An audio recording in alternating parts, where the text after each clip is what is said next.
서울 외곽의 허름한 골목, 밤 공기에는 녹슨 철과 기름 냄새가 섞여 있었다. 은철은 오래된 구두, 밑창을 질질 끌며 고물상 앞에 서 있었다. 정말 여기라고 했나? 귀가 잘 들리지 않아 전화 너머 목소리를 몇 번이나 확인했지만 마음속 불길함은 사라지지 않았다. 그는 천천히 낡은 철문을 밀었다. 문이 열리자 삐걱거리는 소리가 골목을 찢어냈다. 안쪽은 어두웠다. 조그만 전등 하나가 희미하게 깜빡이고 있었다. 먼지 쌓인 라디오에서 흘러나오는 잡음이 공간을 메웠다.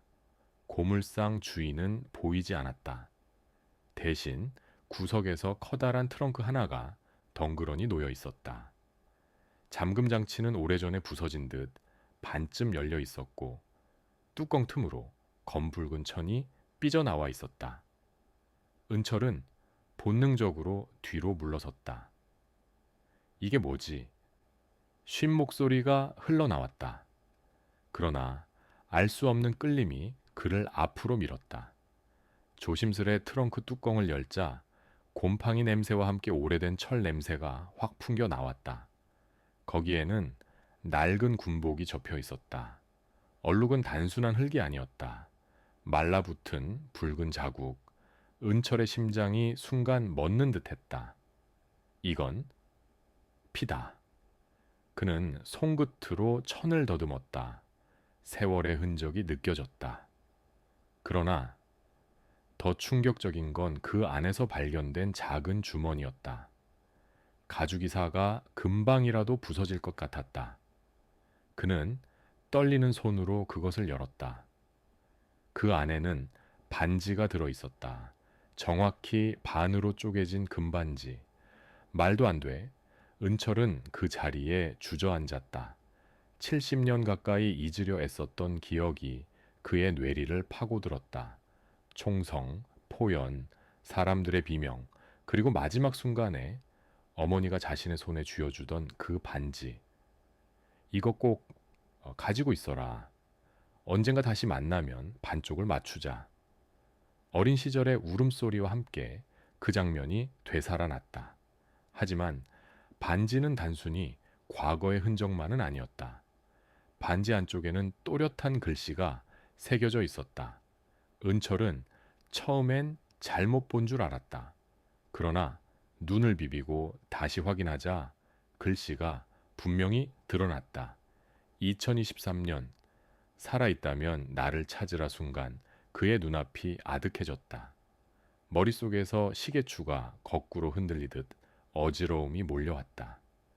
반지에 새겨진 날짜는 불과 몇 년 전이었다. 6.25 전쟁은 70년 전의 일이다. 그런데 지금 누군가 일부러 이 시점에 그 흔적을 남긴 것이다. 살아있다면 어머니가 아직 살아계신단 말인가? 그의 손에서 반지가 덜컥 떨어졌다. 바닥에 부딪히는 금속성 소리가 고물상 안을 울렸다. 한동안 숨조차 쉴 수 없었다. 은철은 반쯤 정신이 나간 채로 트렁크 속을 더 뒤졌다. 군복 안주머니에서는 바랜 사진 한 장이 나왔다. 어린아이 둘과 젊은 여인이 서 있었다. 얼굴은 희미하게 번져 있었지만 그중 한 사람의 눈매는 은철 자신과 닮아 있었다. 어머니. 그의 목소리는 갈라져 속삭임조차 되지 않았다.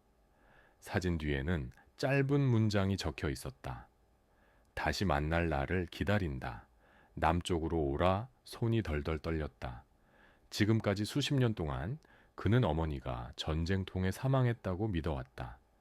자신이 살아남은 것도 기적이라 생각하며 죄책감과 슬픔 속에서 늙어갔다.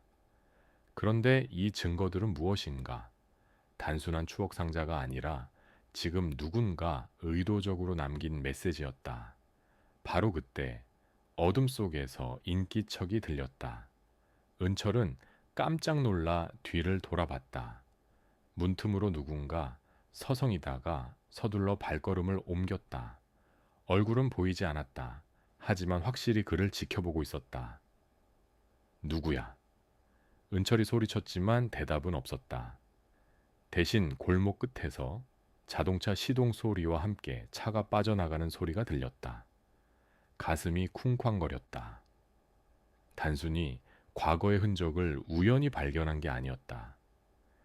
누군가 그를 이곳으로 유도했고 또 지켜보고 있었다. 은철은 트렁크 안에 군복과 반지를 다시 챙기며 혼잣말을 했다. 이게 단순한 과거의 흔적이라면 왜 지금, 왜 나한테 온 거지? 그는 반지를 주머니에 넣고 천천히 밖으로 나왔다. 그러나 골목의 공기는 이미 달라져 있었다. 누군가의 눈초리가 여전히 그의 등을 겨누는 듯했다. 은철은 집으로 돌아와 불을 켰다. 낡은 책상 위에 반지를 올려놓고 사진과 메모를 다시 펼쳐보았다. 눈물이 차올랐다. 동시에 의심이 머리를 찔렀다. 정말 어머니가 살아계신 건가? 아니면 누군가 나를 속이려는 건가? 그는 결국 결심했다. 내일 대안적 십자 이산가족센터에 찾아가기로. 하지만 가슴속에는 설명할 수 없는 불안이 꿈틀거렸다. 단순한 재회의 기쁨이 아니라 무언가 더 큰 음모가 자신을 기다리고 있다는 직감이었다. 그날 밤 은철은 좀처럼 잠들지 못했다. 시계 초침 소리가 비수처럼 귀를 찔렀다. 창밖 어둠 속에서 누군가 그를 노려보는 것 같았다. 반지가 책상 위에서 달빛을 받아 희미하게 반짝였다. 그 작은 금속 조각이 이제 그의 인생을 송두리째 흔들고 있었다. 1950년 6월 한낮임에도 하늘은 검붉었다. 포탄이 터질 때마다 땅이 뒤집히고 아이들의 울음이 포연 속에서 묻혔다. 은철은 그날을 여전히 잊지 못한다. 아니, 잊으려 애썼지만 반지 하나가 모든 기억을 다시 꺼내고 있었다. 빨리 타, 기차 떠난다. 군인의 고함이 귀를 찢었다. 부산으로 내려가는 마지막 열차라 했다. 플랫폼에는 사람들의 물결이 출렁였다. 노인, 아이, 짐꾸러미, 병든 이들 모두가 서로를 밀치며 칸에 올라타려 발버둥쳤다. 은철의 어머니, 젊은 여인은 어린 아들을 품에 안고 열차 쪽으로 내달렸다. 손에는 가방 하나, 그 안에는 반으로 쪼개기 전의 금반지가 있었다. 엄마 무서워. 조금만 더 가면 돼. 울지 마라, 은철아. 그러나 발밑에 땅이 흔들렸다. 가까운 곳에 포탄이 떨어진 것이다. 뿌연 흙먼지가 공기를 메웠고 사람들은 비명을 지르며 무질서하게 밀려났다. 열차가 출발 준비를 알리는 증기 휘파람을 길게 울렸다. 은철은 엄마 손을 잡고 달렸다. 그때 군인 하나가 팔을 뻗어 아이를 끌어당겼다. 애부터 올려. 은철은 그대로 열차 칸에 실렸다. 작은 몸은 철제 난간을 넘어 객차 안으로 굴러 떨어졌다. 그러나 손을 놓친 순간 그는 비명을 질렀다. 엄마, 아. 창밖으로 본 어머니는 여전히 달려오고 있었다. 품에는 동생을 안고 있었다. 그녀는 끝내 열차에 오르지 못한 채 포연 속에 묻혀갔다. 은철은 난간을 붙잡고 악을 쓰며 몸부림쳤지만 군인이 억지로 끌어내려 앉혔다. 살고 싶으면 조용히 해, 이놈아. 기차는 거세게 흔들리며 앞으로 달렸다.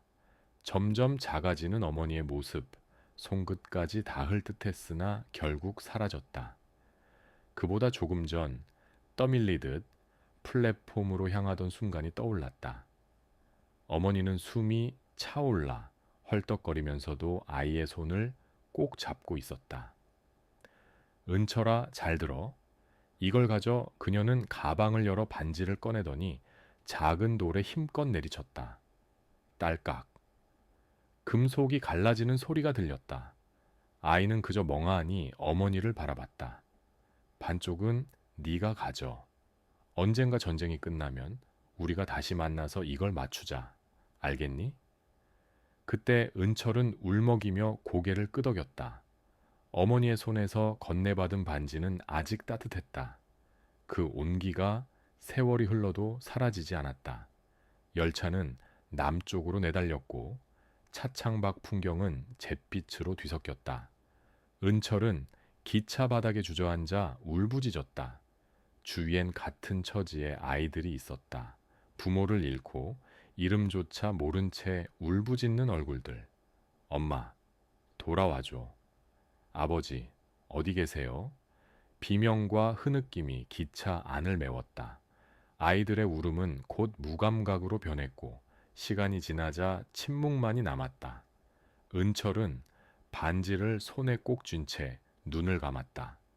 그날 이후 그는 어떤 꿈에서도 어머니의 얼굴을 선명히 볼 수 없었다. 기억하려 하면 할수록 얼굴은 점점 흐려졌다. 대신 귓게는 늘 똑같은 말이 맴돌았다. 언젠가 다시 만나서 맞추자. 세월이 흘러도 은철의 삶은 그날에 묶여 있었다. 공부를 하고 군인이 되어 가족을 꾸려도 마음속 한 구석은 항상 텅 비어 있었다. 내가 손을 놓지 않았다면 어머니도 살아계셨을까? 동생은 무사했을까? 밤마다 그는 그 질문을 되뇌며 잠들었다. 반지는 늘 몸에 지니고 다녔다. 낡고 빛이 바랬지만 손에서 놓을 수 없었다. 그것은 살아남은 자의 죄책감이자 다시 만날이라는 희망의 끈이었다. 그러나 그 희망은 점점 불가능한 기도로 바뀌었다. 반세기가 지나도록 아무 소식이 없었기 때문이다. 은철은 결국 스스로를 다독였다. 죽었을 거다. 그래야 내가 살아갈 수 있다. 그렇게 믿으려 애썼다. 하지만 이제 반지에 또 다른 반쪽이 나타났다.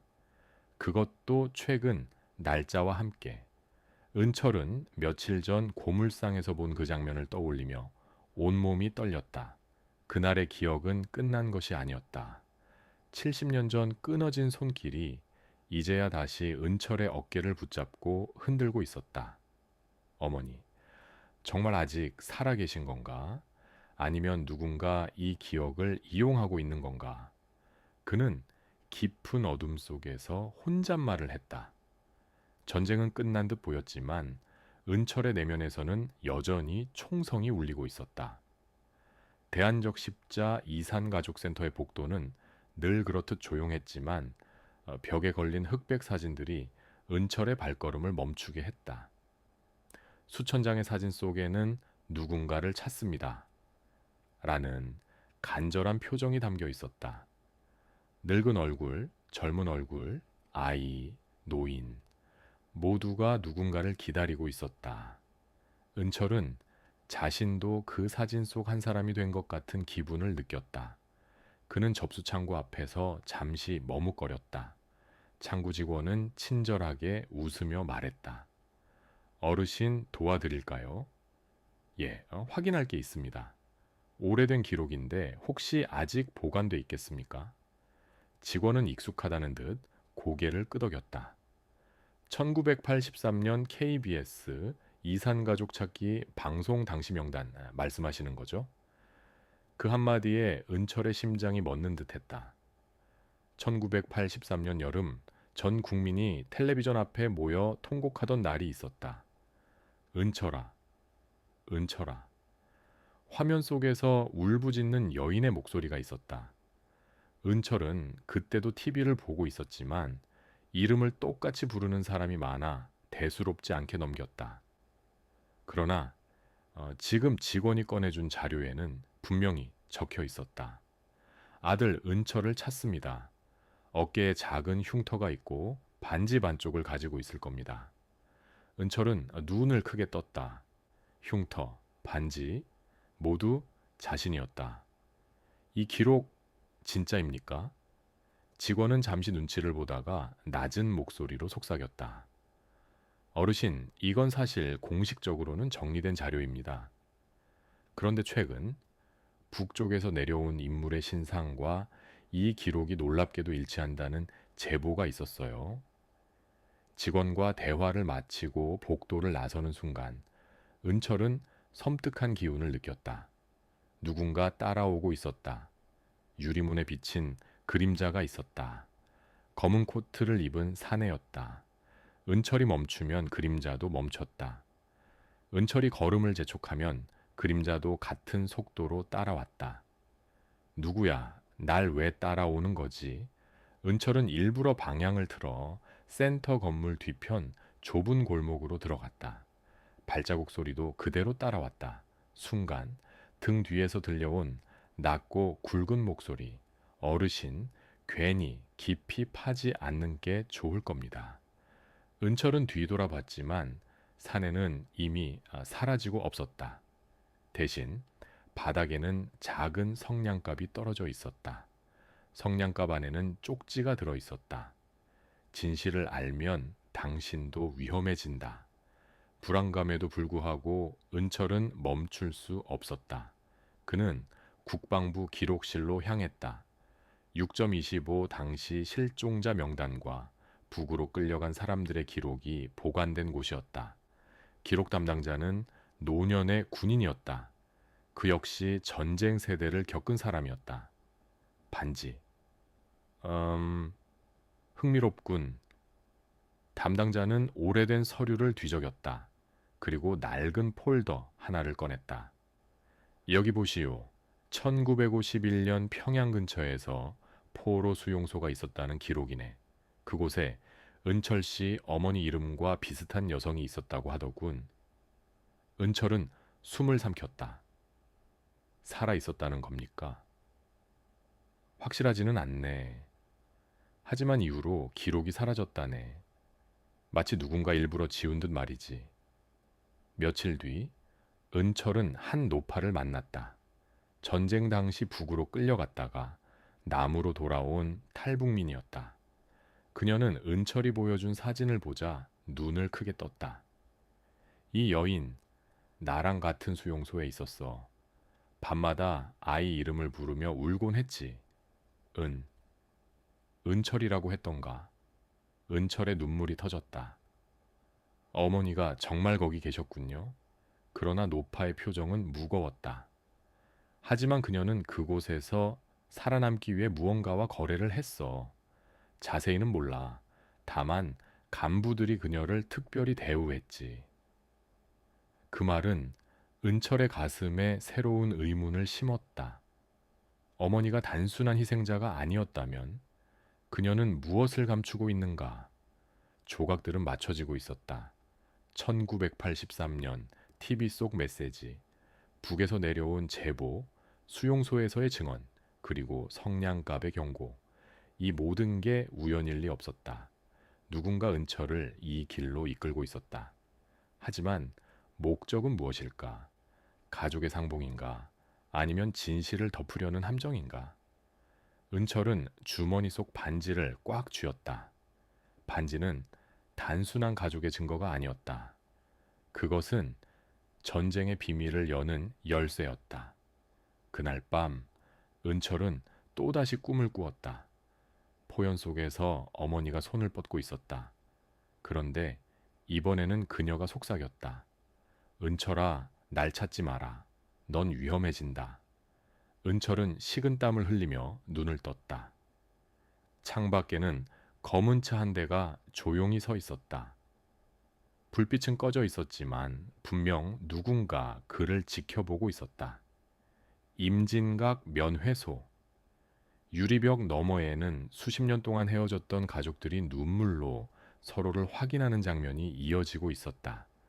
텔레비전 속에서만 보던 장면이 눈앞에서 펼쳐지고 있었다. 그러나 은철의 발걸음은 무거웠다. 가슴 깊숙이 쌓인 두려움이 기쁨보다 먼저 앞섰다. 직원이 다가와 낮은 목소리로 말했다. 곧 문이 열립니다. 준비되셨습니까? 은철은 대답 대신 주머니 속 반지를 꼭 쥐었다. 손바닥이 땀으로 젖었다. 철문이 끼익 소리를 내며 열렸다. 순간 공기가 바뀌었다. 휠체어에 앉아 천천히 들어오는 여인이 있었다. 흰 머리칼, 주름진 얼굴, 하지만 눈빛만큼은 또렷했다. 그녀가 떨리는 손을 내밀었다. 은철아, 그 한마디에 은철의 무릎이 풀렸다. 그는 어린아이처럼 달려가 그 손을 붙잡았다. 손등은 차갑고도 뜨거웠다. 정말 어머니십니까? 그래, 내 아들. 내가 너다. 눈물이 터졌다. 세월은 둘 사이의 공간을 무자비하게 찢어 놓았지만 그 순간만큼은 모든 장벽이 사라졌다. 여인은 품에서 보자기를 꺼냈다. 그 안에는 반지의 다른 반쪽이 있었다. 그녀는 손이 떨려 제대로 잡지도 못했지만 은철이 도와 함께 맞췄다. 딸깍. 금속이 맞물리는 소리가 방 안에 울렸다. 두 조각은 완벽히 하나가 되었다.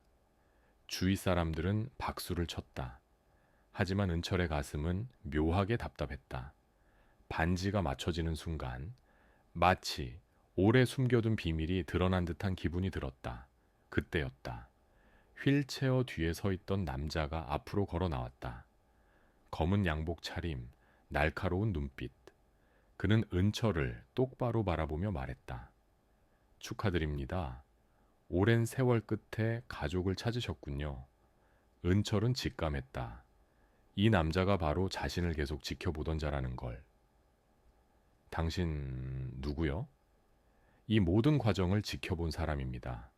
하지만 이제 어르신께서는 선택을 하셔야 합니다. 남자의 목소리는 차갑고 무겁게 울렸다. 남자는 천천히 말을 이어갔다. 어머님은 단순히 피해자가 아니었습니다.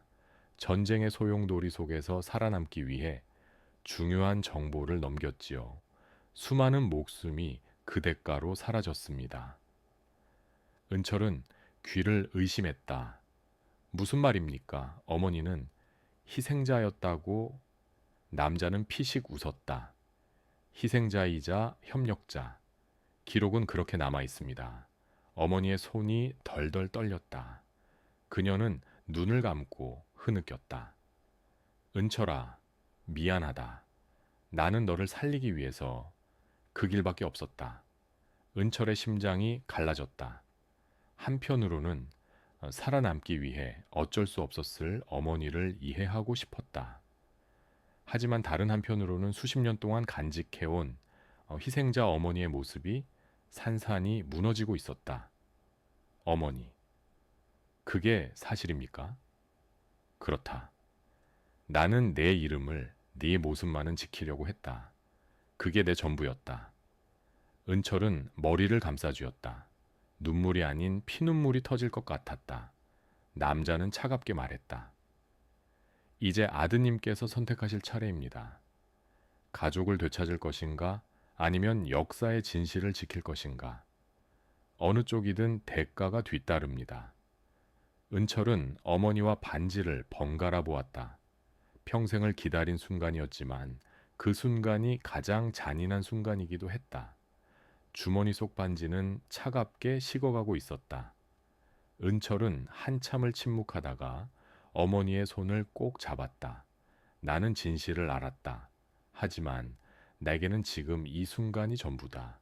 앞으로가 얼마나 남았든 오늘만은 우리 함께하자.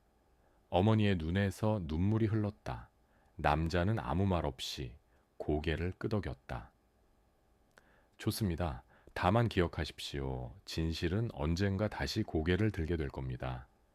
그날 저녁, 모자는 면회소 안작은 방에서 밥상을 마주했다. 늦게 차려진 흰 쌀밥, 김치, 된장국. 단순한 음식이었지만 그들에게는 평생 기다려온 한 끼였다. 어머니는 밥을 뜨며 말했다. 등에 땀이 식기 전에 밥을 먹여라. 너 어릴 때 늘 불러주던 자장가 기억하니? 기억합니다, 어머니. 이제야 끝까지 들을 수 있네요. 둘은 눈물을 흘리며 숟가락을 들었다. 창밖으로 군사분계선 위깃발이 바람에 흔들렸다. 면회 시간은 얼마 남지 않았다. 다시 헤어져야 할지도 모른다. 그러나 은철은 알았다. 오늘 하루만큼은 전쟁도 정치도 비밀도 아무 의미가 없다는 것을. 반지는 다시 하나가 되었고 끊어진 자장가는 끝까지 이어졌다. 어머니, 우리 밥부터 먹읍시다. 방 안에 퍼지는 웃음과 눈물. 그러나 문 밖에는 여전히 어두운 그림자가 그들을 지켜보고 있었다.